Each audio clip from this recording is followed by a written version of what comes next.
E é nosso convidado neste Jornal das 7, José Manuel Rodrigues, deputado do CDS e também líder do partido na região da Madeira, precisamente. Muito boa tarde, obrigado pela sua presença. Antes de mais, estamos todos aqui na expectativa de saber se há acordo ou não.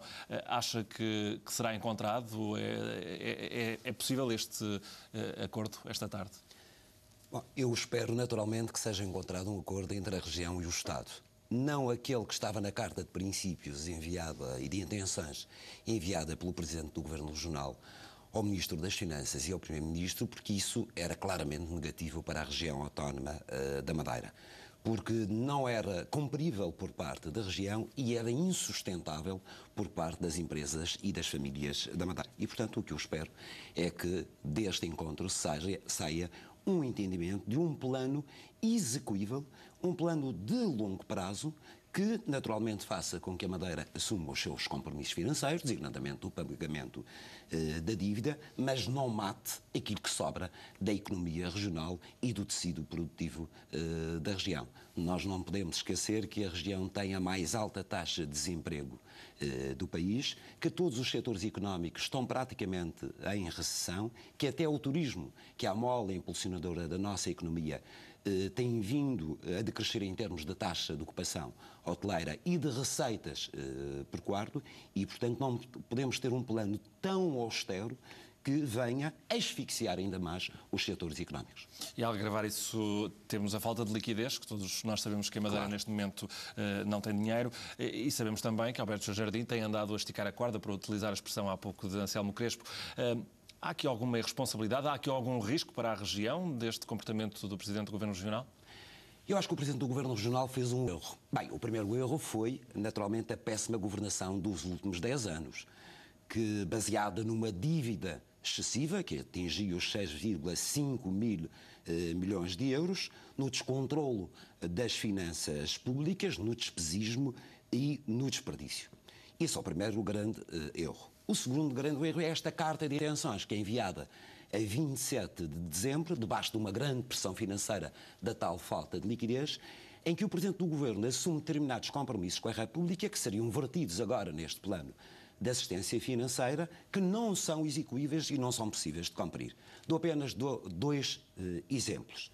Na carta de compromisso, o Presidente do Governo Regional diz que haverá excedente orçamental na região ao fim de 4 anos. Ora, é impossível. Nós temos hoje 700 milhões de euros de receita anual na região e temos 1.200 milhões de euros de despesa.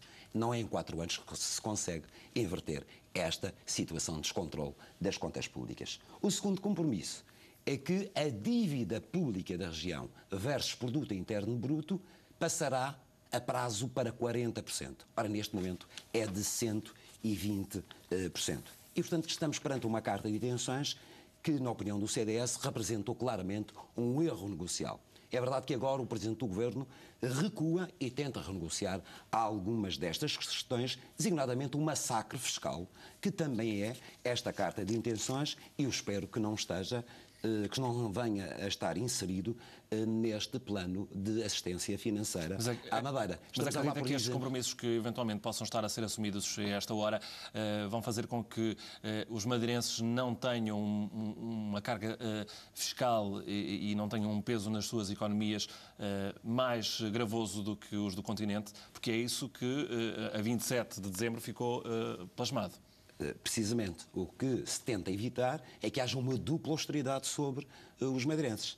É bom dizer que todas estas medidas de austeridade que são tomadas a nível nacional para o equilíbrio das contas públicas e para a correção do déficit têm impacto também na região autónoma da Madeira. Mas como é que se faz isto sem um aumento dos impostos? Bom, eu acho que esse aumento deveria ser progressivo. Estamos a falar, por exemplo, neste momento o IRS e o IRC já estão equiparados na Madeira ao território continental. E tinham diferenças. Foi a partir de 1 de janeiro deste ano. Mas não temos no IVA. Mas no IVA, por exemplo, tínhamos uma redução de 30%. Essa redução de 30% foi criada em 1986, quando foi criado o IVA, e é quando da nossa integração europeia. E porquê menos 30% de IVA nas 3 taxas da Madeira em relação, e das regiões autónomas em relação ao continente? Para fazer face aos sobrecustos de transporte. A Madeira importa 95% daquilo que consome e também exporta alguma coisa. E, portanto, há estes custos em relação ao território. Mas há margem de manobra ou não para diminuir essa diferença? Eu acho que não podemos ir para o que está previsto, que é um aumento brutal do IVA na ordem dos 30%.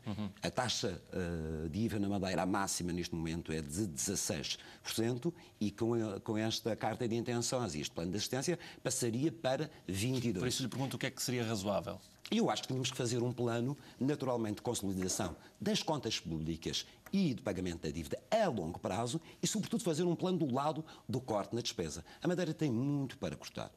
Nós sabemos que, por exemplo, em termos de investimentos públicos, têm sido feitas obras absolutamente desnecessárias que hoje têm apenas despesas de manutenção e não tiveram qualquer retorno económico ou social. Falo de imensos campos de futebol, de centros cívicos, de piscinas, que hoje, por exemplo, estão fechadas porque não há liquidez para pagar, por exemplo, o gás para aquecer essas mesmas piscinas. Isto só para dar um exemplo. Mas ainda assim nós sabemos que Alberto João Jardim está contra o teto de investimento que foi imposto de 150 milhões. Mas aí o Presidente do Governo tem razão. Eu sou líder da oposição, mas tenho que lhe dar razão. Porque os 150 milhões de euros que ele assumiu, aí é que foi o erro na Carta de Intenções, estão errados. Porque só para aplicar a Lei de Meios da Reconstrução, depois da tragédia de 20 de fevereiro, são precisos este ano 170 milhões de euros. E, portanto, este limite à capacidade de investimento público está claramente errado. Mas voltando um limite a prazo, então? Eu acho que teria que ser, naturalmente, mais algum investimento público, no sentido da região não perder dinheiro da Lei de Meios e poder também aproveitar os fundos europeus que têm à sua disposição, isto por parte do setor público. Mas eu gostaria de ter visto um plano de assistência financeira que cortasse no despesismo e no esbanjamento do Governo Regional e do setor público. Nós temos 187 entidades públicas na região autónoma da Madeira. O setor empresarial regional criou uma dívida pública de 3 mil milhões de euros e a região paga 324 milhões de euros de juros de mora por atrasos no pagamento de encargos assumidos. E isso está em cima da mesa neste momento o Ministro das Finanças e o Primeiro-Ministro. Se a região pagasse a tempo e horas, teríamos aqui só uma poupança de 324 milhões de euros de juros de mora, o que é significativo.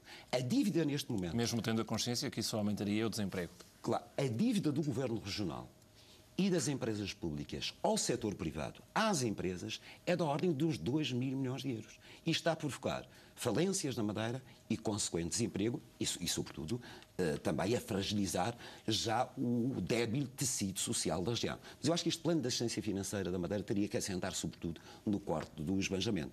Dou-lhe alguns exemplos. O Parlamento Regional tem uma subvenção aos partidos políticos na ordem dos 5 milhões de euros. O CDS já propôs um corte de 30%. O PSD não aceita.